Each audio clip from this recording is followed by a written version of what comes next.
Issus de tout horizon et de toute tradition, ces hommes et ces femmes, en quête de sagesse ou tout simplement inspirés, nous prêtent leurs lunettes pour voir le monde tel qu'ils le contemplent. Vous êtes dans l'émission Envie de sagesse. Bonjour à tous. Aujourd'hui, dans cette nouvelle émission Envie de sagesse, je reçois avec grand plaisir mon amie Marie-Pierre Kerner. Bonjour Marie-Pierre. Bonjour Myriam. Alors Marie-Pierre, tu as plein de casquettes ou pourrait-on dire plein de cordes à ton arc. Tu es avant tout une chanteuse et une grande musicienne, mais tu as, comme tu me l'as confié, beaucoup d'autres casquettes et je vais te laisser te présenter pour nous raconter un petit peu et nous dire qui tu es en quelques mots. En fait, j'ai plusieurs passions dans la vie. J'ai commencé par des études musicales où je souhaitais être prof de musique. Donc, je suis prof de musique, prof de solfège, de flûte et de chant lyrique. Et puis, en parallèle, j'ai fait une formation de naturopathe. Et donc, j'ai fait des études par correspondance où j'ai fait un diplôme de sophrologie, j'ai appris les huiles essentielles, la biochimie, le corps humain. Enfin, je me suis vraiment lancée dans ce qui est psychosomatique aussi, avec le corps et l'esprit.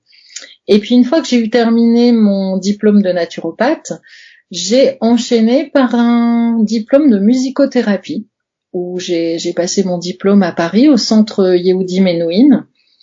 Et donc, je peux dire que maintenant, je peux enseigner la musique, mais je peux aussi soigner par la musique ou rencontrer la musique par d'autres vecteurs, on va dire. À soigner par la musique, c'est très beau. Et en fait, dans ton parcours, on se rend compte que ça fait longtemps que tu te tournes vers le bien-être. Ça fait longtemps que je recherche parce que déjà, quand j'étais adolescente, je me posais déjà des questions existentielles.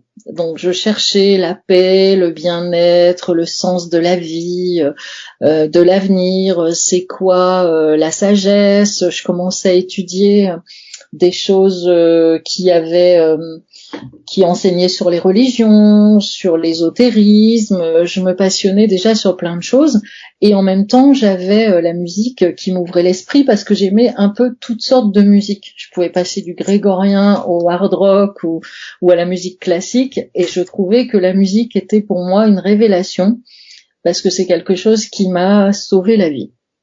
Et donc, quand j'écoute de la musique, je ne suis plus la même personne, ça a un effet sur moi, et je me dis, si ça a un effet sur moi, ça a un effet sur les autres, et j'ai voulu en savoir plus. Quel est le lien entre le corps, l'esprit, et quel est le lien avec la musique, l'esprit et le corps? Est-ce que alors, quelle réponse tu as trouvé, puisque tu nous dis que t'as voulu savoir quel était le lien? Est-ce que tu as trouvé une réponse? Oui, le lien, pour moi, c'est la petite voix. Quand on cherche la petite voix, celle de l'ange ou du guide ou de l'invisible, pour moi la musique, il y a un corps visible dans la musique, mais il y a aussi des vibrations qui nous font vibrer le corps. Et pour moi, ce sont des messages qui nous entourent, qui émanent de nous, mais qui viennent aussi d'ailleurs, pour moi, de l'invisible. La musique, elle déclenche des choses par la vibration. C'est intéressant parce qu'il y a un livre qui s'appelle La petite voix d'Hélène Cady. Tu en as entendu parler? Oui, je l'ai beaucoup utilisé. Je l'utilisais énormément. Je regardais les petites voix, alors les messages du jour, et puis j'ai fini par les prendre au hasard. J'aimais bien faire ça tous les matins. J'ouvrais le livre au hasard et je me disais, quel est mon message du jour? Et aujourd'hui, je fais ça avec la musique. Quelle est ma musique du jour? Alors, tu disais tout à l'heure que la musique, à un moment de ta vie, en fait, tu as dit sauver la vie. Alors, est-ce que tu pourrais nous confier ou nous partager qu'est-ce qui a fait pourquoi ça t'a sauvé la vie? Quelle était ta difficulté à ce moment-là? Ça m'a allumée. Je suis rentrée au conservatoire très jeune, j'avais 6 ans. Et j'étais une petite fille super timide, j'allais pas vers les autres, j'étais vraiment très très bloquée avec le contact avec les autres. Et j'ai découvert au conservatoire que j'étais pas obligée de parler, En fait, je parlais pas beaucoup quand j'étais petite. Je me suis rattrapée depuis, mais j'ai découvert que la musique pouvait générer des émotions, pouvait calmer, pouvait animer, pouvait générer des choses où j'avais pas besoin de parler. J'avais juste besoin de pratiquer la musique pour être heureuse. Et en fait, quand je dis ça m'a sauvé la vie, ça a donné un sens à ma vie, dans le sens où quand je suis dans la musique, je suis pas la même personne, je suis une personne en paix. Et donc je me dis, c'est la quête de tout le monde de trouver la paix dans cette vie. Oui. Et sa paix intérieure. Et moi, je l'ai trouvée par la musique, par la pratique. Alors après, au départ, je me suis mis des challenges de concours, de réussite, mais en même temps, quand je joue de la musique, c'est vraiment quand je joue, ou même quand j'enseigne, ou même quand que j'entends un morceau, moi, ça m'allume, ça me donne la vie. Et donc, c'est en ça que je dis que ça m'a sauvé la vie, parce que ça m'anime d'une énergie très positive. Oui, c'est sûr que la musique comme vecteur de paix, moi, quand je t'entends parler, je pense à cette vidéo postée par une amie au Liban, et où il y a un concert de musique classique, et qu'elle dit même dans ce contexte de guerre, il y a la musique pour nous réunir. Et souvent, dans des endroits où il y a des conflits comme ça, la seule chose qui reste pour réunir tout le monde, c'est la musique. Est-ce qu'il y a dans ton parcours, où tu nous as parlé de ta casquette de musicienne, mais est-ce que de chanter te met dans un autre état? Là, tu as parlé de la musique que tu écoutes. Est-ce que la musique que tu joues et que tu chantes te met dans un autre état? J'ai découvert le chant lyrique quand j'avais 29 ans. Mais j'ai toujours eu envie d'en faire. Mais comme je vous ai dit, j'étais très très timide, et le fait d'oser exprimer, de sortir ma voix devant les autres, que ce soit par la parole ou par le chant, c'était très difficile pour moi. Donc je me suis décidée à commencer le chant à 29 ans, et je suis tombée sur des profs qui m'ont accompagnée, qui m'ont écoutée, qui m'ont fait grandir. Et j'ai pu oser transmettre ce que j'avais à transmettre à travers les textes musicaux que je choisissais. Et j'ai commencé à faire des concerts, ce qui était totalement improbable parce que j'avais vraiment peur de monter sur scène, j'avais peur de m'exprimer. Et le fait de chanter, c'était possible parce que c'était pas des mots, parce que c'était de la musique, parce que c'était des paroles d'opéra, c'était de la flûte aussi. Et le fait de monter sur scène et de pouvoir m'exprimer en musique, ça a été grandiose. Mais j'ai commencé vraiment à la trentaine. Je n'y arrivais pas avant. Et j'ai entamé un chemin spirituel à cette époque-là pour que ce soit possible pour moi. Parce que je voulais comprendre d'où venaient mes blocages, parce que c'était pas normal que j'ai aussi peur de parler en public. Mais un chemin. Oui, parce qu'en fait, la musique, ça a été une révélation, et à la fois, ça a été un miroir d'être devant tes blocages et devant tes peurs. Et c'est là que tu t'es dit, j'ai envie d'aller plus loin et de comprendre, peut-être dépasser ce qui m'empêche, parce que tu avais ce désir intense de pouvoir t'exprimer, on le sent quand tu le dis. C'était très, très bizarre parce que j'avais ma pratique personnelle de mon chemin à la découverte de moi-même, de mes blocages, et quand j'avais exactement les mêmes blocages en chant, dans ma pratique du chant. Et donc, en travaillant sur mes blocages personnels, je travaillais le chant, mais en travaillant la musique, je travaillais aussi sur mes blocages personnels. Et donc, tout était en lien, et je n'étais que le reflet de moi-même. Et j'avais envie de faire partager cette route, parce que si on a envie de s'exprimer, la musique, c'est une émotion. On lit une partition, c'est vrai, ou on traduit un texte d'opéra, mais il est aussi imprégné de soi-même. Oui. Il y a la parole, il y a la voix, il y a l'âme, il y a la vibration, et il y a ce qu'on transmet avec son public. Et c'est très important parce qu'on se livre soi-même et on reçoit aussi de la part du public.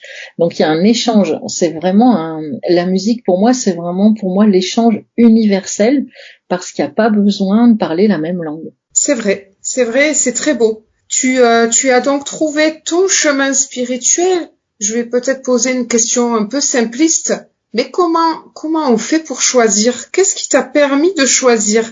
Est-ce que c'est une personne? Est-ce que c'est un livre? Comment tu as choisi le chemin spirituel qui t'a permis et que tu as gardé toutes ces années et qui t'a permis de te connaître, de commencer à t'aimer dans tes imperfections et ensuite d'arriver à être la femme que tu es aujourd'hui? C'est un état. C'est de l'assise immobile et silencieuse que j'ai rencontrée.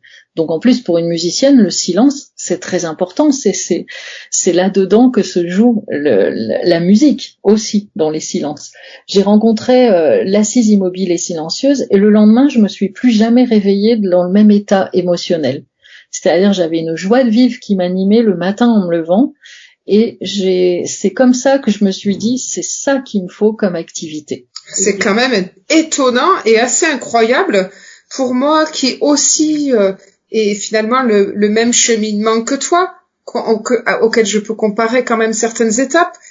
La plupart des personnes que je connais sont séduites par une personne qui les touche, par un rayonnement ou par un livre qui les a marqués. Et toi, c'est par une pratique. Oui, moi, c'est par une pratique. Je suis allée un soir m'asseoir. Donc, je n'avais jamais fait ça. Je n'avais pas fait de méditation avant, ni de yoga. Donc, je ne savais pas ce que c'était que de s'asseoir sur un coussin et de faire silence et de ne pas bouger.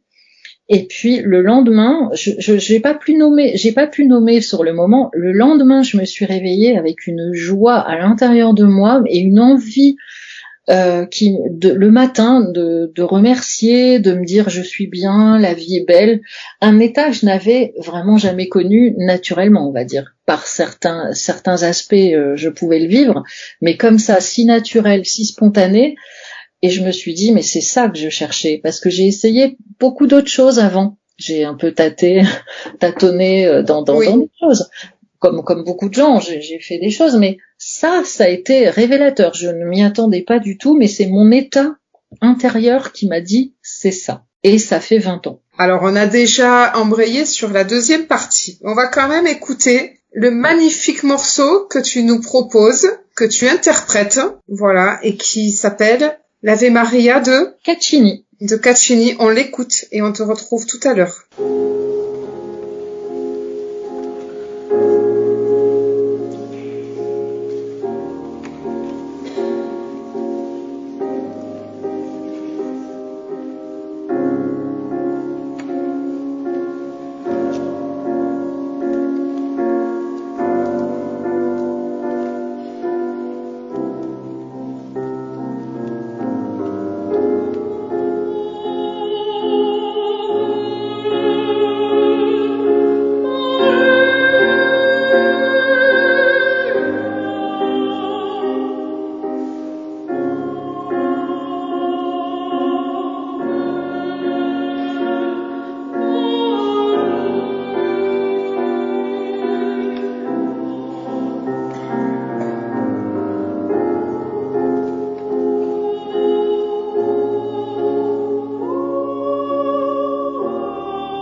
Issus de tout horizon et de toute tradition, ces hommes et ces femmes, en quête de sagesse ou tout simplement inspirés, nous prêtent leurs lunettes pour voir le monde tel qu'ils le contemplent.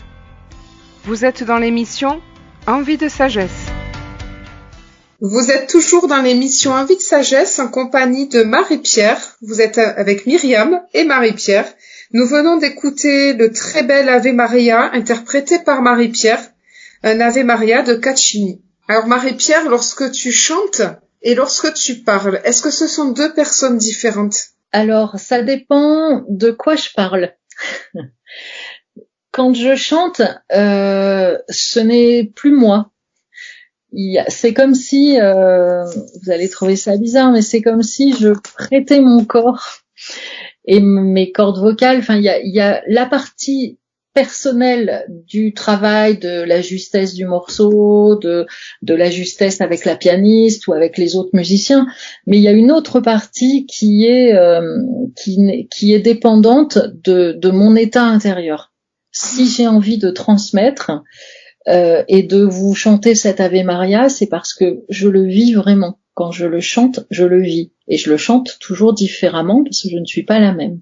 Et quand je parle, si j'arrive à atteindre cet état de j'ai quelque chose à dire d'essentiel, j'ai quelque chose à transmettre, là, je retrouve cet état. Alors l'Ave Maria, c'est quand même de la musique sacrée. Et en tant que chanteuse lyrique, certainement que tu es souvent amenée à chanter du sacré. Je sais que tu te produis dans les églises et que tu organises souvent des concerts, puisque tu mets aussi la musique au service de la solidarité. On en parlera tout à l'heure.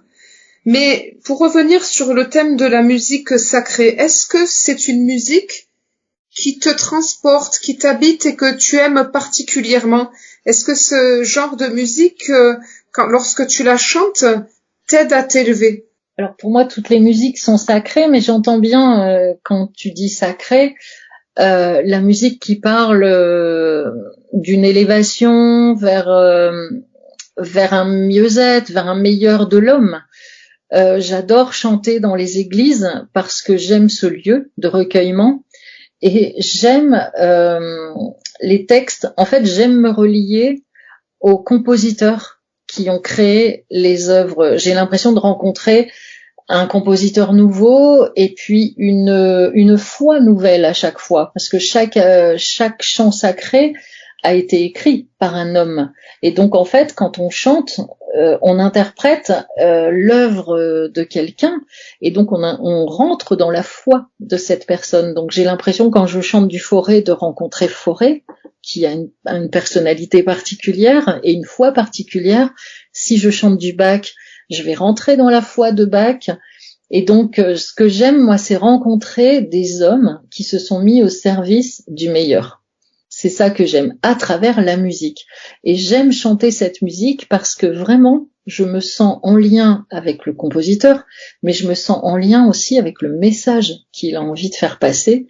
Et ce que j'aime, c'est d'être celle qui va pouvoir transmettre, enfin, essayer de transmettre ce message. Oui, tu es comme une messagère, en fait. Oui, moi j'aime faire du lien et j'aime être en lien entre l'invisible, on va dire la musique, et les sons, les vibrations et le corps, la terre. Ouais, j'entends ce que tu dis. Si je pouvais faire un parallèle, il m'arrive de lire des textes que des personnes écrivent parce qu'elles ne peuvent pas les dire et que je suis le messager. Effectivement, il y a un lien très particulier qui se crée, d'être le messager de quelqu'un qui ne peut pas parler. Alors ça me permet d'embrayer justement, puisque je parle de ma correspondance avec Willy, qui est prisonnier au Texas.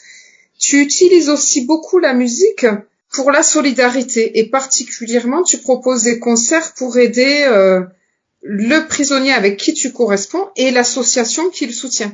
Oui, en fait, j'ai rencontré l'association Les Roses Rouges sur le bitume qui proposait une aide, une correspondance avec des prisonniers. Et donc j'ai reçu un correspondant. Enfin, j'ai eu l'immense joie de recevoir un correspondant qui était totalement fait pour moi et que avec qui j'ai tissé des liens des liens, on va dire fraternels, enfin des liens simples et en même temps touchants et essentiels, parce que dans la prison, ils n'ont plus que ça, l'essentiel. Et donc j'organise pour aider cette association qui est magnifique, qui a été créée par des jeunes qui soutiennent Roger McGowan pour les actions qu'il fait dans la prison. Et par mon correspondant, je sais que ces actions vont au bout et qu'il y a des aides qui sont vraiment concrètement proposées aux prisonniers, des prisonniers très démunis.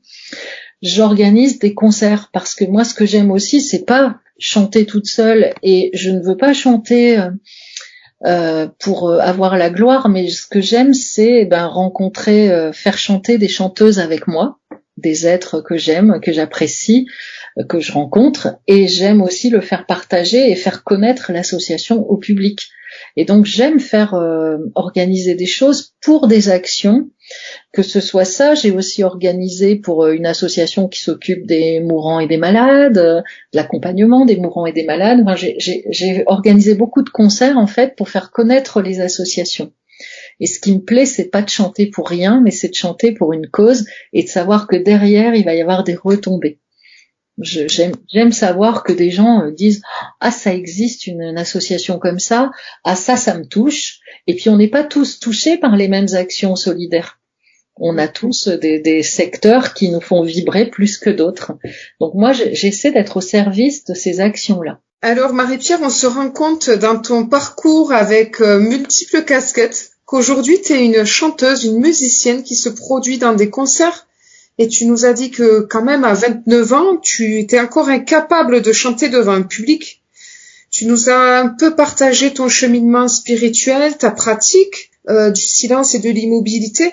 Est-ce que tu peux nous en dire un peu plus, parce qu'on aimerait bien comprendre comment c'est possible, comment le silence a pu te permettre de devenir maintenant une femme qui s'exprime, qui chante et qui se produit devant plein de monde. En fait, moi-même, j'en ai été surprise, c'est que quand il n'y a plus les commentaires psychiques de je suis nulle, je vaux rien, enfin tout ce que tout le monde peut se dire au quotidien, parce qu'on passe nos journées, enfin je l'ai constaté, mais on passe tous nos journées à dire qu'on vaut rien, qu'on est nul, qu'on n'y arrivera pas, que c'est pas bien, que ça va pas. Quand on arrête ces commentaires et quand on se met dans le silence, on se rend compte qu'il y a aussi des commentaires, je vais dire commentaires positifs. Et moi, j'ai rencontré ma petite voix. C'est-à-dire, j'aime bien dire ma petite voix parce que je peux dire mon ange aussi. J'ai pas peur de dire j'ai rencontré mon ange. Mais avant, je sentais qu'il y avait quand même quelque chose qui m'aidait à croire et à avancer, mais je n'en étais pas sûre. Là, et à partir du moment où je me suis mise dans le silence et l'immobilité et que mon corps a été saisi par cette expérience, qui est difficile de mettre en mots, j'ai su que j'incarnais cet état. Je sais pas comment dire mieux, mais j'ai su que le meilleur était possible et était enclenché. J'avais fait le lien. Tu as rencontré l'autre Marie-Pierre. J'ai rencontré la Marie-Pierre, on va dire, qui pense du bien de moi. Alors que je rencontrais toujours Marie-Pierre qui pensait pas du bien d'elle et qui se bloquait toute seule, qui se mettait des choses, qui revivait des choses du passé qu'elle pensait que c'était toujours d'actualité. Je me suis fait de nouvelles façons de me penser. Ah oui. Et tu me confiais en aparté que l'assise immobile et silencieuse était aussi pour toi un moyen d'aller à la rencontre de la petite fille, que c'était c'était souvent un moyen de rencontrer la petite fille, à la fois la petite Marie-Pierre du passé, à la fois celle du passé dans ses blessures, et puis aussi celle qui a des rêves. C'est ça? Oui, c'est ça. L'assise, la première chose qui nous saute à la figure dans l'assise, mais la première fois je le savais pas, mais maintenant depuis 20 ans que je la pratique, je commence à sentir mieux par où ça passe, quoique quelquefois ça nous surprend.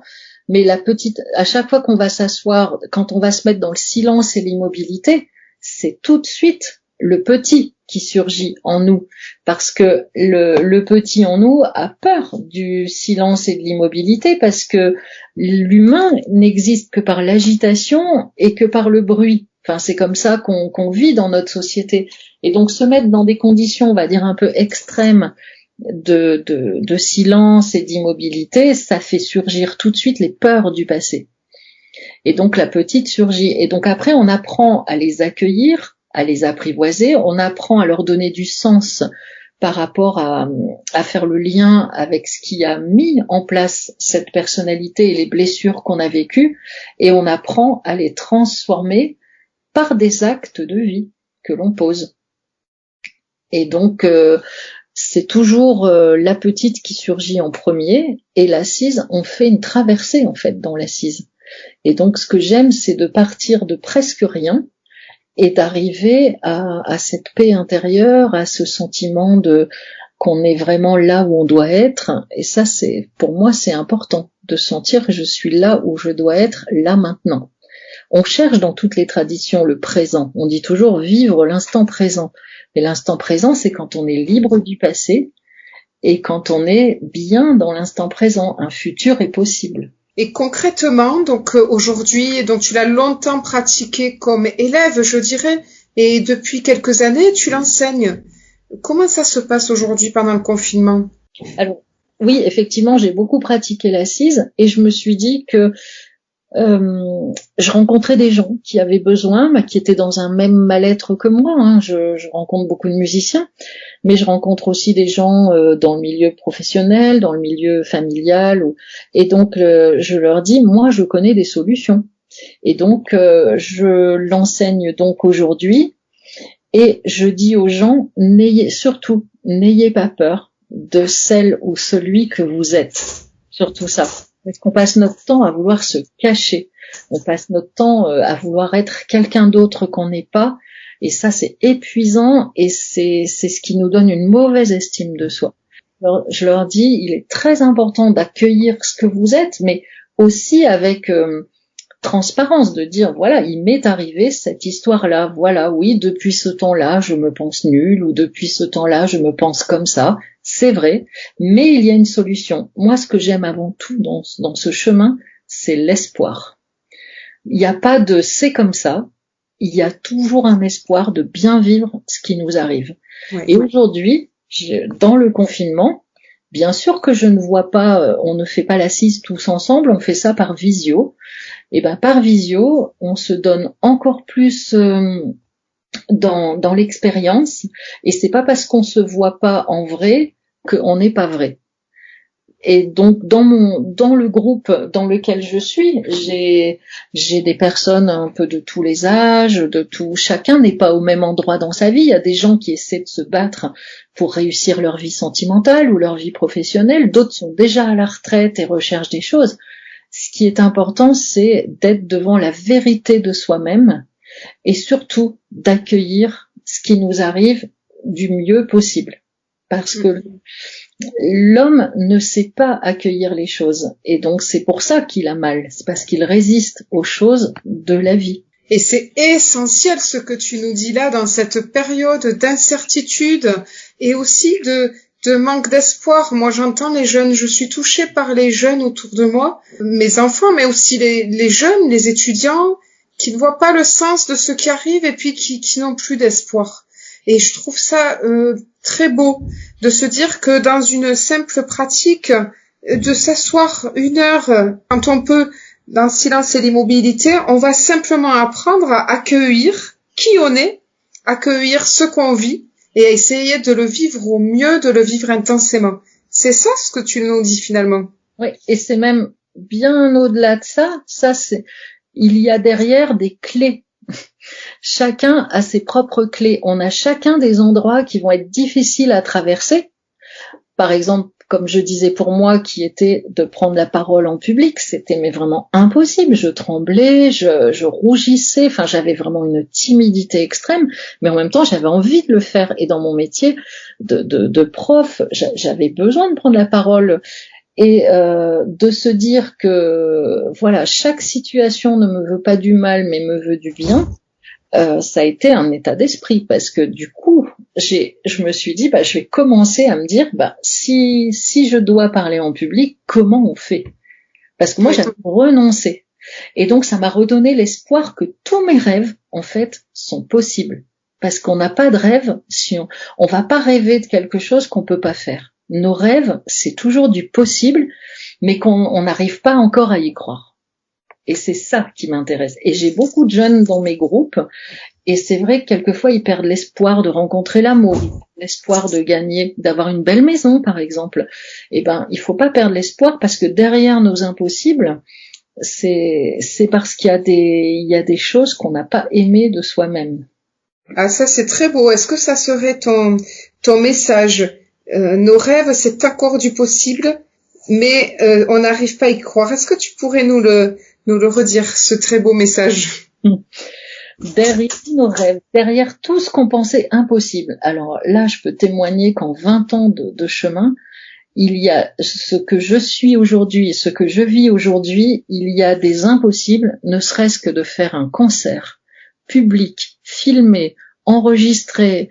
C'était de l'ordre de l'impossible. On m'aurait dit ça il y a 25 ans, j'aurais ri.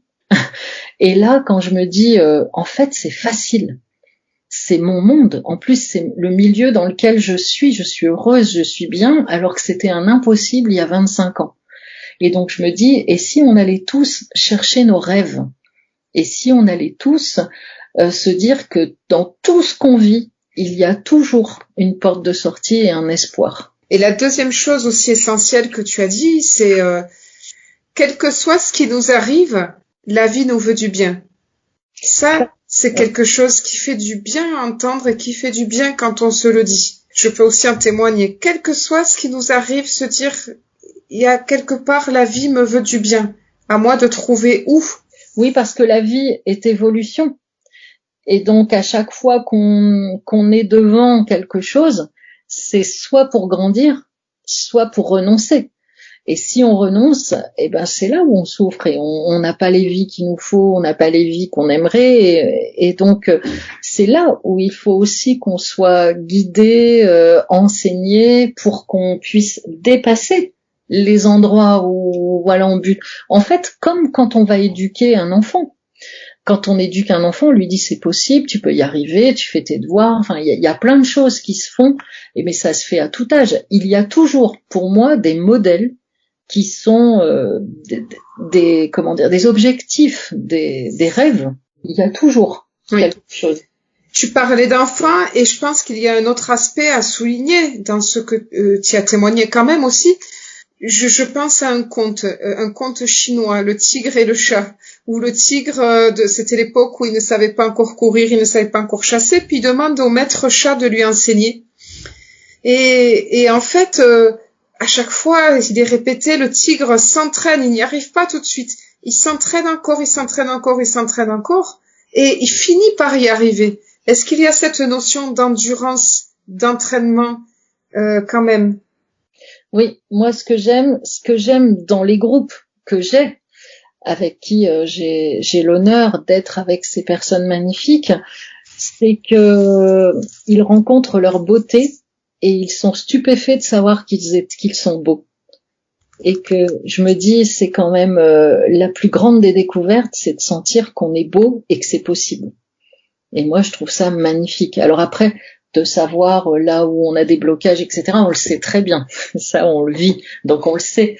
Mais en tout cas, de rencontrer sa beauté quand on est dans un silence et une immobilité habitée et qu'on vit cette expérience qui peut pas avoir de mots et qu'on sent que on rencontre la beauté qui est en nous, c'est magnifique comme rencontre avec sa beauté intérieure qui finit par se manifester au dehors par des petites choses simples, par le chant par exemple, ou par la peinture, ou par d'autres choses. Je trouve ça magnifique. Est-ce qu'on pourrait dire aujourd'hui que ton chant est habité de silence immobile? C'est ce que je tente de faire à chaque fois. C'est vraiment ma quête. Au départ, c'était pas le cas. Je cherchais à chanter merveilleusement bien, techniquement bien, et j'oubliais beaucoup cette notion de silence habité et d'immobilité habitée. Et aujourd'hui, je rencontre cet état quand je chante. Un petit mot de la fin? Quel que soit ce que vous cherchez, cherchez toujours la beauté. Cherchez toujours le beau, le bon, le meilleur. Cherchez toujours à honorer la vie. C'est mon mot. Quelle que soit la voie ou l'art que vous pratiquez, cherchez toujours à honorer la vie parce que la vie est belle, la vie nous veut du bien et la vie est évolution. Merci Marie-Pierre, c'était un plaisir. Partagez. Issus de tout horizon et de toute tradition, ces hommes et ces femmes, en quête de sagesse ou tout simplement inspirés, nous prêtent leurs lunettes pour voir le monde tel qu'ils le contemplent. Vous êtes dans l'émission Envie de sagesse.